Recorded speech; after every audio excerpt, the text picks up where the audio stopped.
नमस्कार विद्यार्थियों। आज हम मानव भूगोल के अंतर्गत जो है मानव भूगोल के जो उपागम हैं, ह्यूमन ज्योग्राफी के जो अप्रोचेज है, मानव भूगोल के जो उपागम है, अध्ययन की जो विधियां हैं, जो मेथड्स है, उनके बारे में पढ़ेंगे कि इसकी जो अध्ययन की विधियां कौन कौन सी है। मानव भूगोल के उपागम, मानव भूगोल के अध्ययन के उपागम मानव भूगोल के अंतर्गत भूतल पर मानव वर्गों तथा उसके वातावरण के पारस्परिक कार्यात्मक संबंधों, फंक्शनल रिलेशनशिप्स का तथा मानवीय तथ्यों के स्थानिक वितरणों का अध्ययन किया जाता है। मानव भूगोल के अध्ययन के कई उपागम हैं। मानव भूगोल के भौगोलिक अध्ययन हेतु 4 मुख्य उपागम हैं। तो बहुत सारे उपागम हैं जिनके माध्यम से मानव भूगोल का अध्ययन किया जाता है, परंतु जो मुख्य उपागम है वो 4 उपागम हैं जिनका हम आज विस्तार से अध्ययन करेंगे। जो 4 उपागम हैं उन उपागमों में पहला उपागम है पारिस्थितिकी उपागम, इकोलॉजिकल जो अप्रोचेज है उसके बारे में पढ़ेंगे। दूसरा जो उपागम है क्षेत्रीय उपागम या जिसे हम स्थानिक उपागम भी कहते हैं। तीसरा उपागम है व्यवहारिक उपागम। चौथा है मानव कल्याण संबंधी उपागम। तो ये जो 4 रीति है, 4 विधियां हैं मानव भूगोल के अध्ययन की, उसका हम आज अध्ययन करेंगे। मानव भूगोल का जो पारिस्थितिकी उपागम है उसके अंतर्गत किसी भी प्रदेश में मानव और वातावरण के अंतर संबंधों और उनके अनुरूप विकसित प्रतिरूपों का विश्लेषण करने वाला उपागम पारिस्थितिकी उपागम कहलाता है। तो पारिस्थितिकी उपागम के अंतर्गत मानव और वातावरण के जो अंतर संबंध है और उन अंतर संबंधों के कारण जो भी प्रतिरूप विकसित होते हैं, उन प्रतिरूपों का विश्लेषण करना जो है पारिस्थितिकी उपागम के अंतर्गत आता है। दूसरा जो उपागम है क्षेत्रीय उपागम। क्षेत्रीय उपागम के अंतर्गत जो है विभिन्न क्षेत्रों में मानव द्वारा विकसित सांस्कृतिक दृश्य की विविधताओं का तुलनात्मक विश्लेषण करने वाला उपागम क्षेत्रीय उपागम कहलाता है। तो इसे हम जो है स्थानिक उपागम भी कहते हैं। तो विभिन्न जो क्षेत्र होते हैं उसमें जो मानव द्वारा सांस्कृतिक जो भूदृश्य है, जैसे मानव आवास हो गया, जो है मानव के द्वारा जो सड़क मार्ग हो गया, जो मानव के द्वारा जो भी सांस्कृतिक भूदृश्य विकसित होते हैं जिनका निर्माण मानव ने किया है, उन सभी का अध्ययन जो है क्षेत्रीय उपागम के अंतर्गत किया जाता है। तीसरा जो उपागम है वो है व्यवहारिक उपागम। किसी भी प्रदेश की सांस्कृतिक दृश्य भूमि का उस प्रदेश में निवासित मानव वर्ग के व्यवहार के संदर्भ में विश्लेषण करने वाला उपागम व्यवहारिक उपागम कहलाता है। तो व्यवहारिक उपागम के अंतर्गत किसी भी प्रदेश जो होता है, कोई भी क्षेत्र जो होता है, उसके जो सांस्कृतिक दृश्य भूमि होता है और उसके अंदर जो निवास करने वाले मानव होते हैं, उनके व्यवहार का विश्लेषण करने वाला जो उपागम होता है, उनका व्यवहार किस प्रकार का होगा, तो ये जो उपागम है वो व्यवहारिक उपागम कहलाता है। उसके व्यवहार के बारे में हमें जानकारी प्राप्त होती है। चौथा जो उपागम है वो है मानव कल्याण संबंधी उपागम। किसी प्रदेश में मानव एवं वातावरण के अंतर संबंधों से विकसित संसाधनों एवं लाभों के मानव समुदाय के बीच न्यायपूर्ण वितरण करने का विश्लेषण करने वाला उपागम मानव कल्याण संबंधी उपागम होता है। तो जो भी मानव और वातावरण के जो संबंध है और उन वातावरण के संबंधों के कारण जो भी संसाधन और जो लाभ प्राप्त होते हैं, उन लाभों का मानव समुदाय जो है के बीच में न्यायपूर्ण तरीके से किस प्रकार से वितरण हो सकता है, तो इसका अध्ययन करने वाला या न्यायपूर्ण वितरण का विश्लेषण करने वाला जो उपागम है वो कौन सा उपागम है? मानव कल्याण संबंधी उपागम होता है। अब हम एक एक को देख के चारों जो उपागम है हम अपन उसका विस्तार से अध्ययन करेंगे आज। सबसे पहला उपागम है पारिस्थितिकी उपागम। पारिस्थितिकी उपागम में किसी प्रदेश के मानव वर्ग तथा वातावरण के अंतर संबंधों का अध्ययन किया जाता है। जैसा मैंने आपको पहले बताया कि पारिस्थितिकी उपागम में मानव वर्ग और जो वातावरण है उनके अंदर जो संबंध होते हैं, एक दूसरे के बीच में जो संबंध होते हैं, उन संबंधों का अध्ययन किया जाता है, क्योंकि मानव भूगोल के अध्ययन का केंद्र बिंदु होता है। और चूँकि मानव भूगोल के अंतर्गत मानव ही जो है अध्ययन का केंद्र बिंदु माना जाता है। वह प्राकृतिक वातावरण और सांस्कृतिक वातावरण से प्रभावित होता है, और मानव जो होता है वो प्राकृतिक वातावरण को चाहे सांस्कृतिक वातावरण को उनके द्वारा प्रभावित होता है और उनसे परिवर्तन करता है तथा उसका उपयोग करता है। अतः मानव वातावरण के पारस्परिक संबंधों के अनुसार विकसित प्रतिरूपों का विश्लेषण और विवेचन करने की विधि ही पारिस्थितिकी उपागम कहलाती है। यह उपागम किसी प्रदेश विशेष में मानव किस प्रकार किस सीमा तक अपने वातावरण से समायोजन करे, जिससे कि वह अधिक से अधिक समय तक उचित ढंग से अपने जीवन का निर्वाह कर सके, का अध्ययन करता है। इस उपागम में मानव कल्याण, मानव वातावरण अंतर संबंधों के विश्लेषण से ही निश्चयवाद, संभववाद और नव निश्चयवाद की जो विचारधाराएं थी उनका विकास हुआ है। तो पारिस्थितिकी उपागम के अंतर्गत जब मानव और वातावरण का संबंधों का अध्ययन किया जाता है तो उसके द्वारा जो है पारिस्थितिकी उपागम के अंतर्गत जो 3 विचारधाराएं थी उनका विकास हुआ है। सबसे पहले जो विकास हुआ था वो विचारधारा थी निश्चयवाद, उसके बाद में दूसरी जो विचारधारा थी संभववाद और तीसरी विचारधारा थी नवनिश्चयवाद। तो डिटर्मिनिज्म, पॉसिबिलिज्म और न्यू डिटर्मिनिज्म की जो विचारधाराएं थी उनका विकास हुआ है। सबसे पहले बात करते हैं निश्चयवाद की, जिसे डिटर्मिनिज्म कहते हैं। इसे पर्यावरणीय निश्चयवाद भी कहते हैं।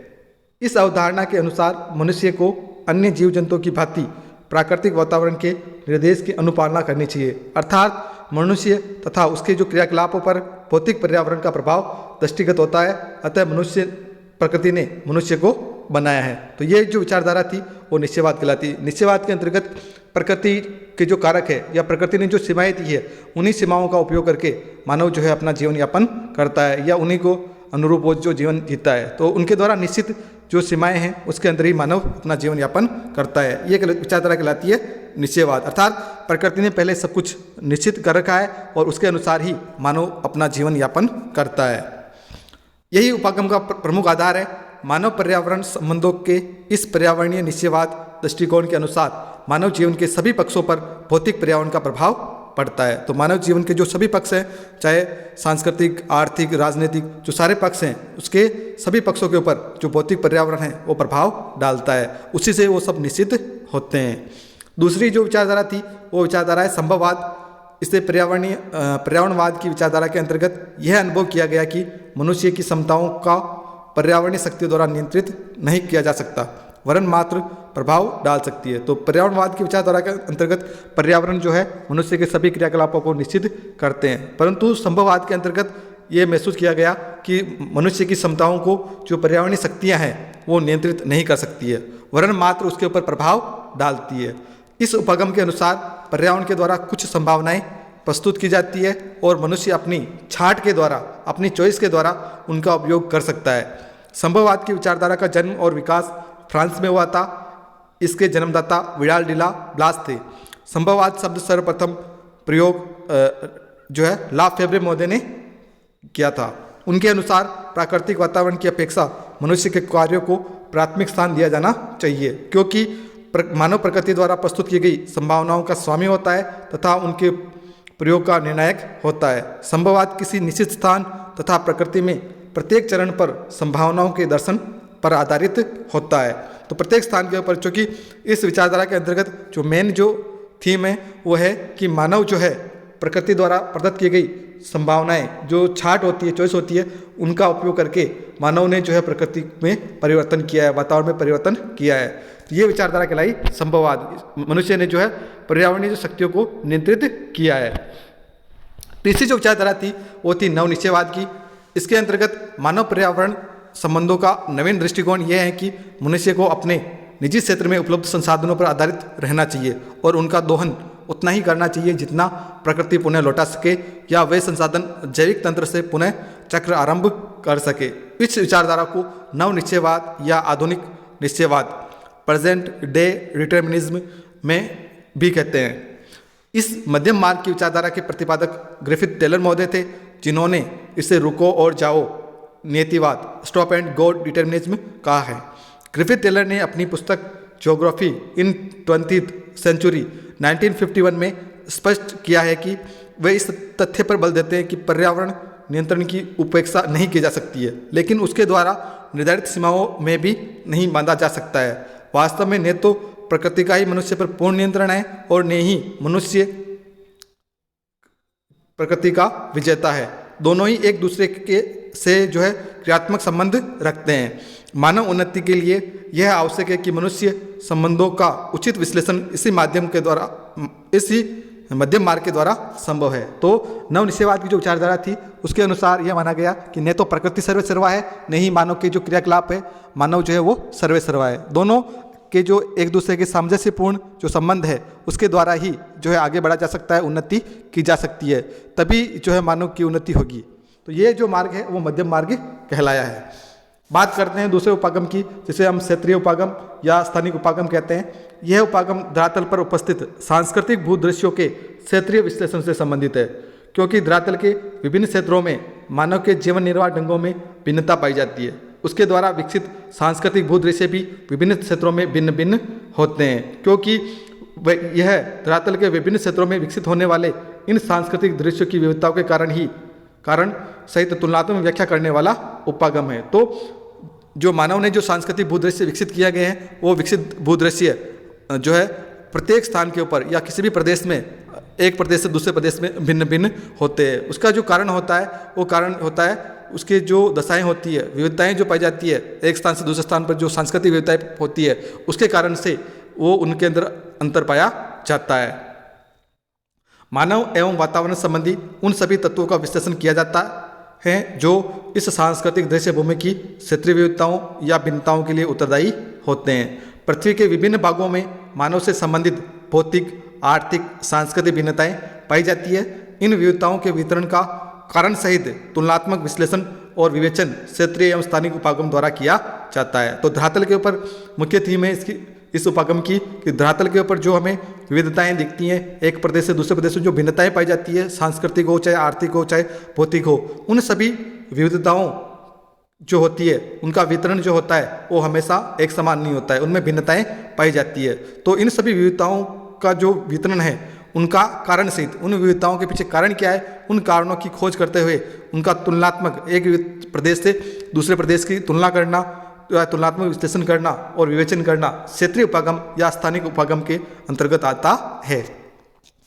इस प्रकार के विश्लेषण से किन्हीं क्षेत्रों में मानव के जीवन निर्वाह के स्तर की उन्नति के लिए जानने वाले नियोजन में सहायता मिलती है। और इस उपागम का इसलिए अध्ययन किया जाता है कि इस विश्लेषण से ज्ञात होता है कि किस प्रदेशों में मानव जीवन निर्वाह स्तर की उन्नति किस प्रकार से की जा सकती है। तो इसकी प्लानिंग के अंतर्गत भी इस स्थानिक जो उपागम है या जो कह सकते हैं क्षेत्रीय उपागम है उसका विशेष महत्व है। तीसरा जो उपागम है वो है व्यवहारिक उपागम। धरातल के किसी प्रदेश में निवास करने वाले मानव वर्ग का अपने वातावरण के प्रति व्यवहार किस प्रकार का है, अर्थात वह वर्ग विशेष अपने प्रदेश के वातावरण का किस प्रकार उपयोग करके अपने सांस्कृतिक भूदृश्य का निर्माण और विकास करता है। यह व्यवहार पर परक जो उपागम होता है उसके अंतर्गत आता है। किसी प्रदेश में लंबे समय से निवास करने वाले मानव वर्ग की धारणाएं, परंपराएं, रीति रिवाज, वेशभूषा, खान पान आदि उस प्रदेश के वातावरण मानव संबंधों को प्रभावित करती है। इसी कारण विभिन्न क्षेत्रों में प्राकृतिक तत्वों में समानता होते हुए भी उन क्षेत्रों में रहने वाले मानव वर्गों के व्यवहार और क्षमताओं में भिन्नता पाई जाती है। प्राकृतिक तत्वों में भिन्नता के कारण मानव वातावरण, अंतर संबंध, प्रतिरूप एवं जीवन निर्वाह पद्धतियों का विकास होता है और इस प्रकार यह उपागम किसी क्षेत्र विशेष की सांस्कृतिक दृश्य भूमि का विश्लेषण उस प्रदेश में निवास करने वाले मानव वर्ग के व्यवहार के संदर्भ में करता है।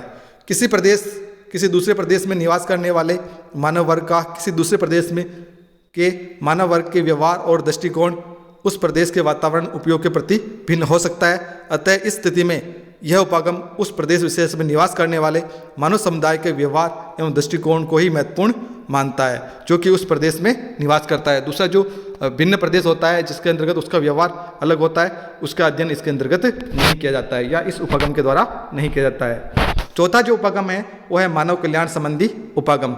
यह उपागम पृथ्वी के विभिन्न क्षेत्रों में निवास करने वाले मानव वर्गों एवं उसके वातावरण के संसाधनों के प्रयोग से विकसित स्थानिक संगठनों का अध्ययन मानव कल्याण एवं समृद्धि के लिए करता है। किसी प्रदेश में मानव एवं वातावरण अंतर संबंधों से विकसित संसाधनों एवं लाभों का मानव वर्ग के बीच वितरण किस प्रकार का है, इसका विश्लेषण इस उपागम द्वारा किया जाता है। यह उपागम इन लोगों के मानव वर्ग के सभी समुदायों के बीच न्यायपूर्ण वितरण पर बल देता है ताकि समाज के किसी भी वर्ग पर साधनों और सुविधाओं का केंद्रीकरण तथा कुछ प्रभाव ना हो और सभी को वातावरण के उपयोग से समान लाभों की प्राप्ति हो, जिससे कि उनकी भोजन, वस्त्र, आवास आदि संबंधी मूलभूत आवश्यकताओं की सदैव पूर्ति हो सके। तो ये जो होता है वो उपागम कहलाता है मानव कल्याण संबंधी उपागम, जिसके अंतर्गत जो प्राकृतिक जो संसाधन होते हैं या वातावरण द्वारा प्रदत्त जो संसाधन होते हैं उन संसाधनों का वितरण मानव समुदाय के बीच में न्यायपूर्ण तरीके से करना, जो लाभ प्राप्त होते हैं उन लाभों का न्यायपूर्ण तरीके से समानतापूर्वक वितरण करना इस मानव कल्याण संबंधी उपागम का महत्वपूर्ण केंद्रीय बिंदु है। धन्यवाद।